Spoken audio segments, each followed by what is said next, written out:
Before beginning the story, I'd like to say a big thank you for visiting my new channel. I'm going to be uploading alternate history-related stories every single day. If that sounds good, be sure to leave a like and don't forget to subscribe. It means a whole lot when just getting started. I hope you enjoy the story. The first time it happened, I figured the guy had me mixed up with someone else. I was at a gas station off Route 9 a Tuesday evening after a long day on a job in Hartwell. I'd been painting trim on a 2-story colonial since 7 in the morning, and my back was letting me know about it. I was standing at the pump with my eyes half closed when I heard footsteps coming fast across the lot, and I turned around expecting to get asked for a couple of dollars. Instead, there was this man, maybe 40, heavy-set, wearing a grey work jacket, and he was walking toward me with his arms half open and this enormous grin on his face, the kind of grin you get when you run into someone you haven't seen in years. He came right up to me, grabbed both my shoulders, and started laughing. Not a polite laugh, a real one, shaky and wet, like something he'd been holding in for a long time. "Cal," he said. "Cal, I can't believe it."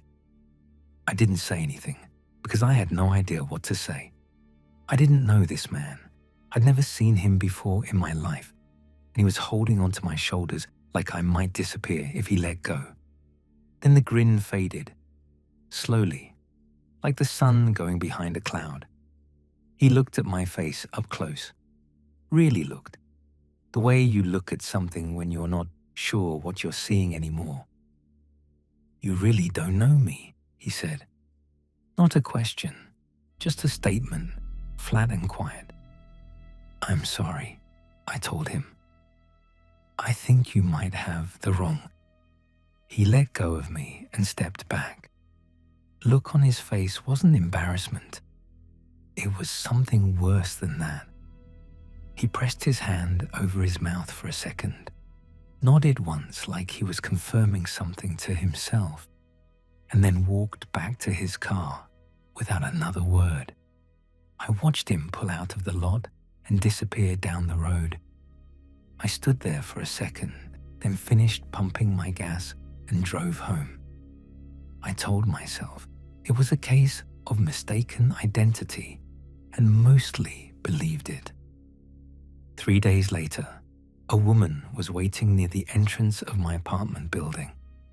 She was leaning against the wall by the door, and when she saw me coming up the walk, her whole face changed.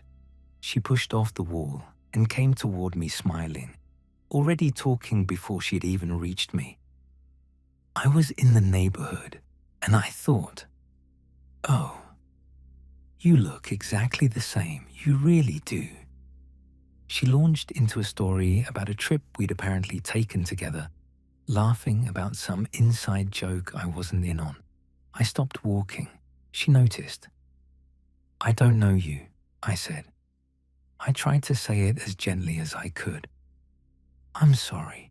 I genuinely don't know who you are." Her name was Sila. She told me that later. But in that moment, she just went quiet, and the smile dropped off her face all at once, replaced by something that looked a lot like fear. She apologized quickly and walked past me down the sidewalk. I watched her go. She kept glancing back over her shoulder, not like she was nervous, but like she was checking to make sure I was still standing there.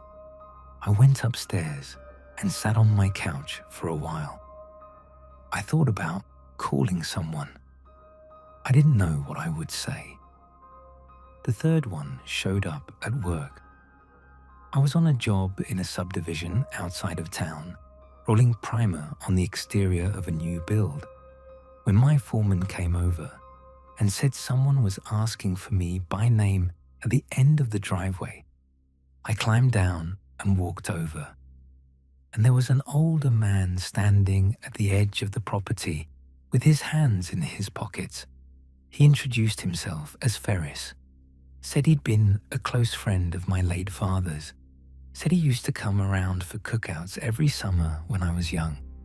I'll be honest with you. The first two encounters had shaken me, but I'd talked myself down from them.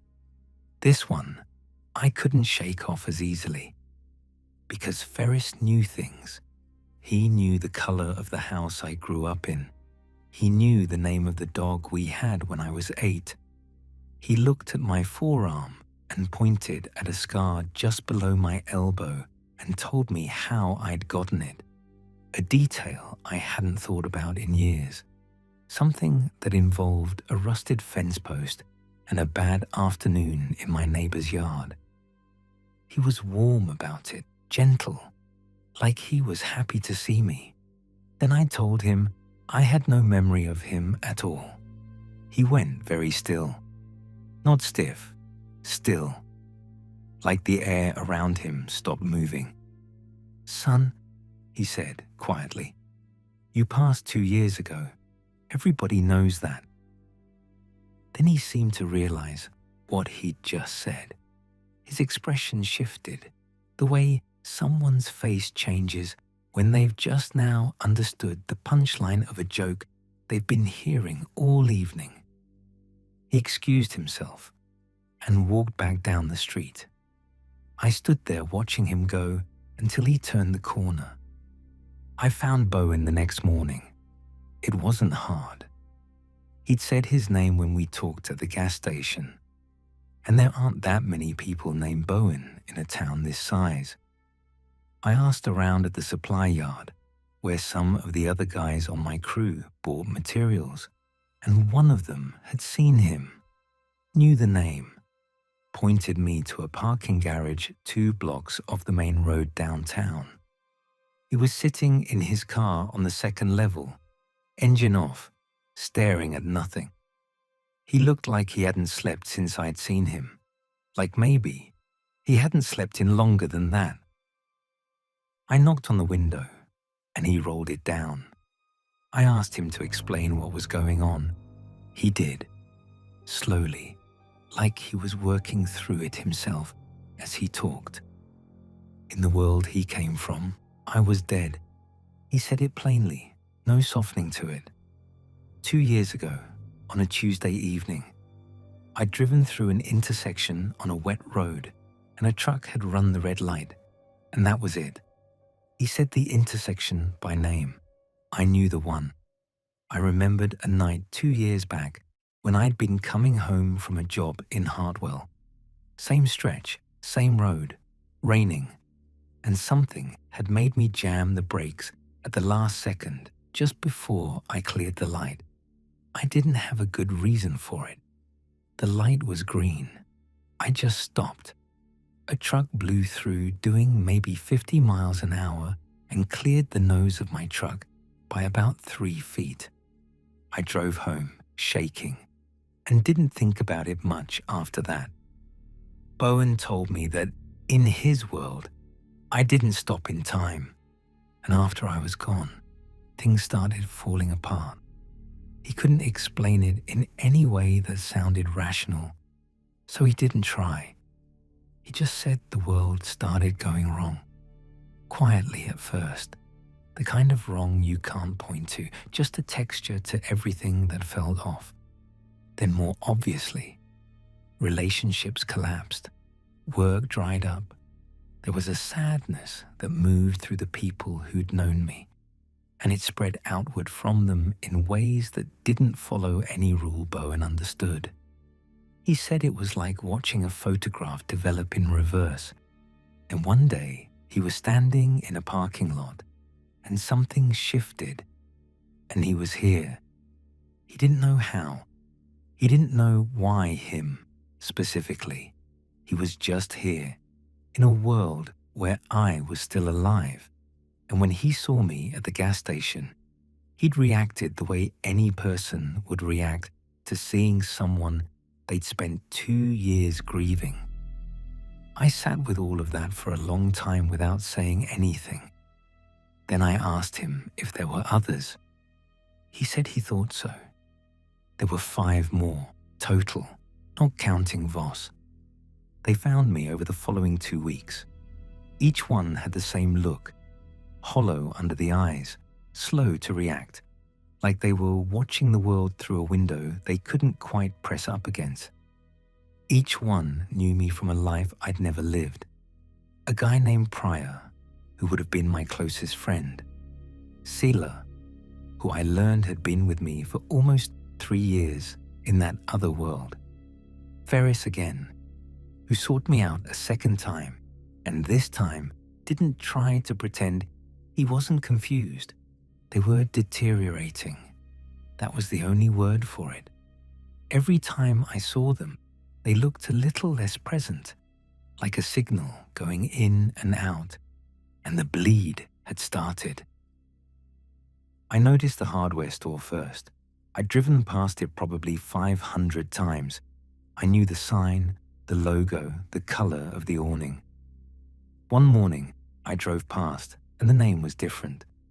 Not a new business. The same building, the same layout, everything the same, except the lettering above the door. By that afternoon, it was back to normal. A stop sign appeared overnight on a stretch of road I used every morning. There'd never been a stop sign there. I checked 3 times. Then one day, it was gone. My neighbor, Dre, a quiet guy I'd waved to for 2 years without ever having a full conversation, came out to his mailbox one morning and greeted me by my full name and mentioned something about a conversation we'd had the previous week. We'd never had that conversation. Sela pulled me aside and told me what she believed was happening.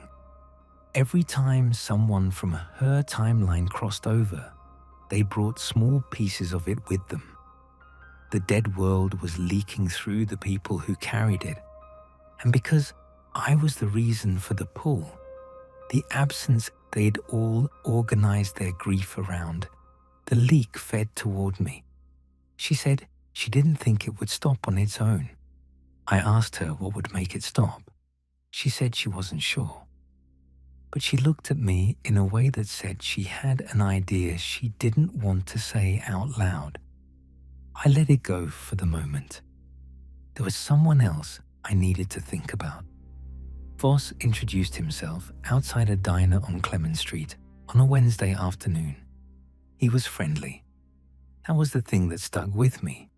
He came up casually, smiled, said he thought he recognized me, gave his name, Voss. Just the one name at first, like it was enough. I knew the name. Sela had mentioned it, and so had Pryor, both of them getting careful and quiet when it came up. In the other timeline, Voss and I had worked for the same company. After I died, some kind of legal dispute had landed on him. Something I apparently would have been able to clear up with a few words, but couldn't because I was gone. He lost the job, then the work that followed, then the family. 2 years of watching his life dissolve in a world that was already falling apart. He crossed over, Pryor had told me, but not for the same reason the rest of them did. Standing outside that diner, looking at Voss, I could see the difference. The others had the same hollowed-out deterioration, but underneath it was grief, loss, the particular sadness of people who'd been broken by something they couldn't help. Voss had all of that too. But there was something else in his face, something harder and quieter that had settled in behind the eyes. I shook his hand. I didn't let on that I knew his name. I smiled and said it was nice to meet him and walked back to my truck. That night I barely slept. He came for me 4 days later. There was an industrial stretch near a warehouse. I'd been contracted to repaint, mostly dead space after 5 in the evening, loading docks and chain link and security lights that covered only half of what they were supposed to.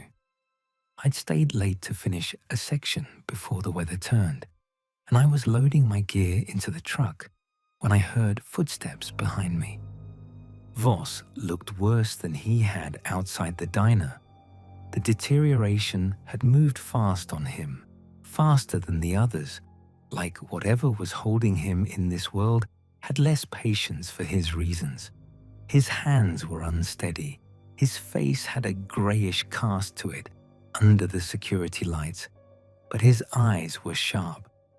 "I don't have a lot of time left here," he said. "I think we both know that." I didn't run. I didn't pretend I didn't know what he was talking about. I just stood there by the truck and waited. He talked. That surprised me. I'd expected something immediate and physical, but he wanted to talk first, and I listened because I thought I owed him that much. He told me about the dispute, about the week it happened, the people who'd turned on him, the job he'd built over 15 years that came apart in a single month because there was no one left to speak up for him. He told me about his daughter, who was 11 years old the last time he'd seen her. He talked about her the way you talk about something you've already accepted you're not getting back. None of it was a lie. I could hear that. Every word of it was real, and it was terrible. And there was a long moment where I stood there in that parking lot and felt the full weight of a life I'd never known I was responsible for. But Voss had landed on an answer that wasn't an answer. He decided that if I died here in this world, the balance would restore. His world would stabilize. His daughter might find her way back to him somehow. He didn't have the logic fully worked out, and I think somewhere underneath it, he knew that. But he'd been carrying this for 2 years in a world that was rotting around him, and he'd burned through every other explanation, and the one he had left was me. I told him it wouldn't work. He said he thought it would. What happened next wasn't clean or dramatic or anything like the kind of confrontation you'd want to tell someone about. He came at me, and I'm a bigger guy, and I'd had more sleep than him in the last 2 years combined, and it was over quickly. He went down hard on the asphalt and didn't get back up, and I stood there breathing with my hands on my knees, waiting for him to move. He didn't move, not because he was unconscious. He came apart. I don't know how else to say it. The edges of him went first, like a photograph left in the sun, the colors bleaching out from the outside in. He didn't make a sound. He just went slowly, and then all at once, and the space where he'd been was just empty air and the sound of the security light buzzing above the loading dock. I stood there for a long time. Then I loaded my gear and drove home. The bleed stopped after that. I drove past the hardware store the next morning, and the sign was right. The stop sign was gone. Dre waved at me from his driveway the same way he always had. A nod, nothing more, no familiarity. The others were gone too. Bowen's car wasn't in the parking garage. Cellar wasn't near my building. I didn't see Ferris or Pryor.